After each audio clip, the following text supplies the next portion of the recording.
What's going on, everybody? It's your boy C-Zar, and we are talking about Bitcoin today. It is the 8th day of November, Saturday the 8th. 10 hours, 18 minutes left in this day. Here we are sitting right on top of $102,000. You guys hit that like button, subscribe if you want to see more content like this, and let's get into it. Like I said, it is Saturday, and typically Saturdays are not the most exciting days, right? They're actually very boring days. So the fact that we're down a little bit, don't get discouraged, right? Let's see here. The last 1, 2, 3 Saturdays in a row have been green. Maybe we're overdue for a red Saturday, but if you look, all these white lines are on corresponding Saturdays. They're all pretty neutral days. Like, that's a big day. Today, this is a big day for a Saturday. We don't normally get this kind of size on the weekend. It's very, very much a neutral kind of day. But on the bright side, typically, at least throughout this range, when we get a red Saturday, we get a green Sunday, right? Not always. Red Saturday, red Sunday there. Red Saturday, green Sunday there. Red Saturday, green Sunday. Red Saturday, red Sunday. Red Saturday, green. Red Saturday, red Sunday. Red Saturday, green Sunday. Red Saturday, green Sunday.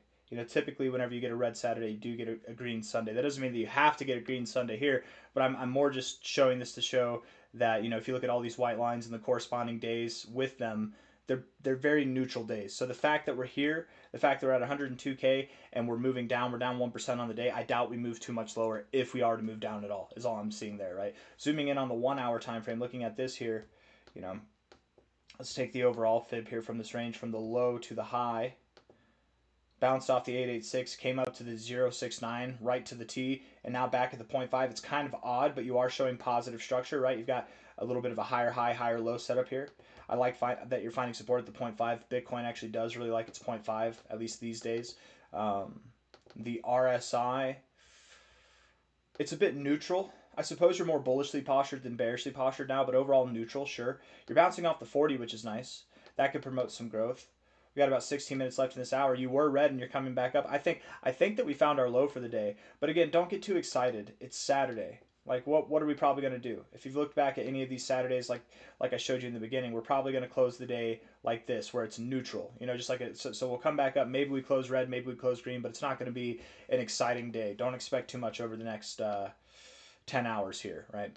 1 hour time frame, looking at the stochastics, we're oversold. MACD's right at the zero, so both at areas to bounce. The RSI is at an area to bounce as well. I wouldn't be surprised if we did bounce here, but again, if I'm wrong and we don't bounce here, maybe perhaps we go just a little bit lower, but it's Saturday. We probably don't make a big move today. Okay, looking at the 4 hour time frame, the 4 hour RSI is setting up to move higher, right? We've got these higher lows and higher highs. We've got this little channel here.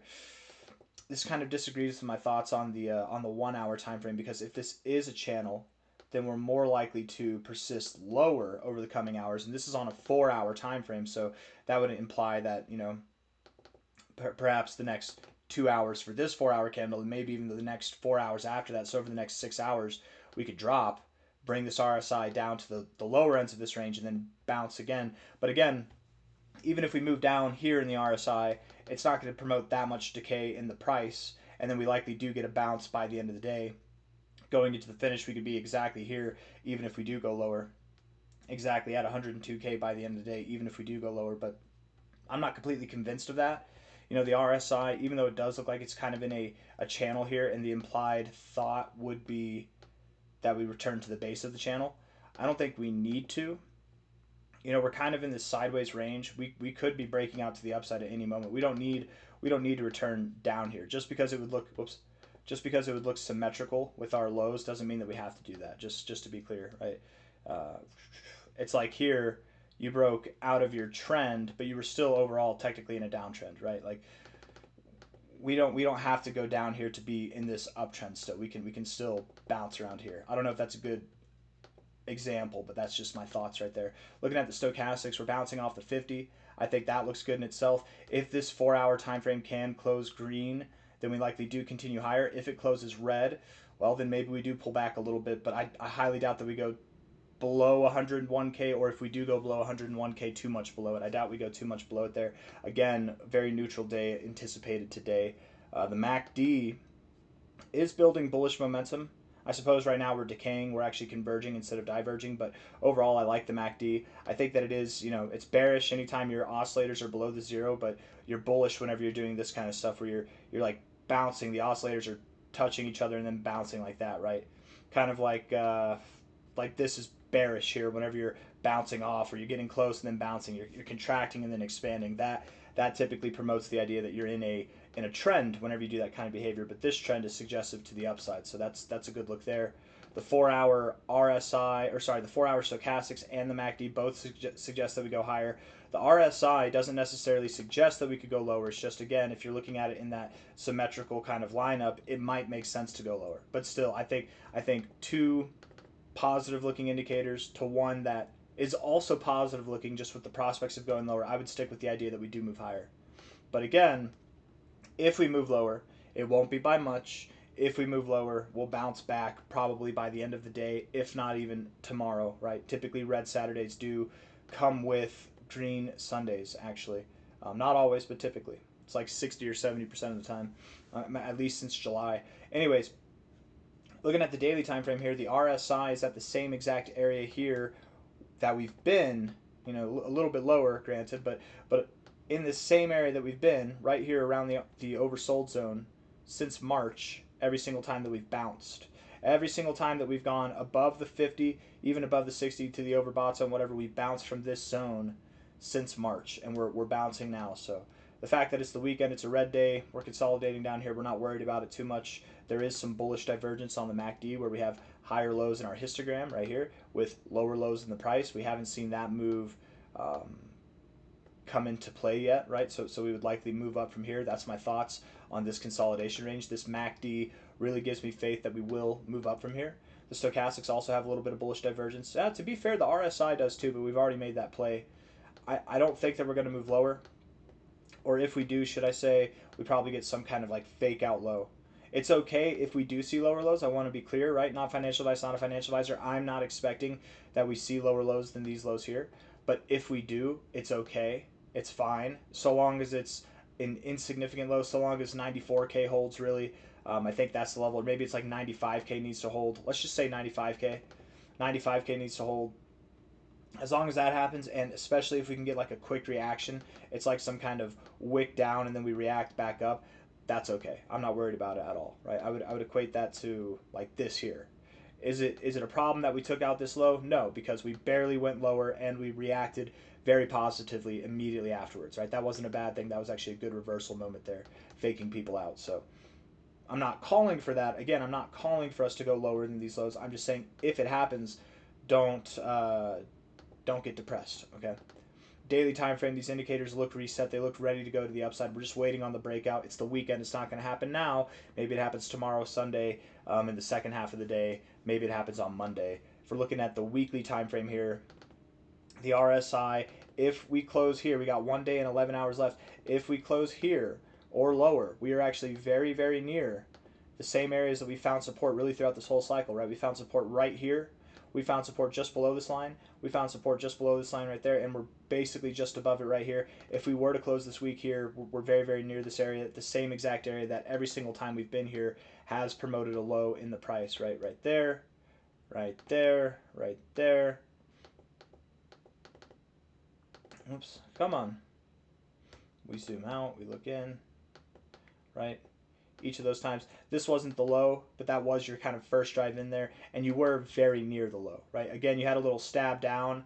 Was that a problem that you took out the low? No, that was actually a very bullish thing, and you had a very positive reaction afterwards. So very near the low, very near the low, very near the low every single time. We're either at the low now or we're very near it as well, right? Just a thought there. Maybe next week provides the low. Maybe we do get some kind of fake out, because if you look at this, really, every single one of these lines, you had a slight wick to the downside afterwards, slight wick to the downside afterwards, a little bit of a wick the next week to the downside afterwards there.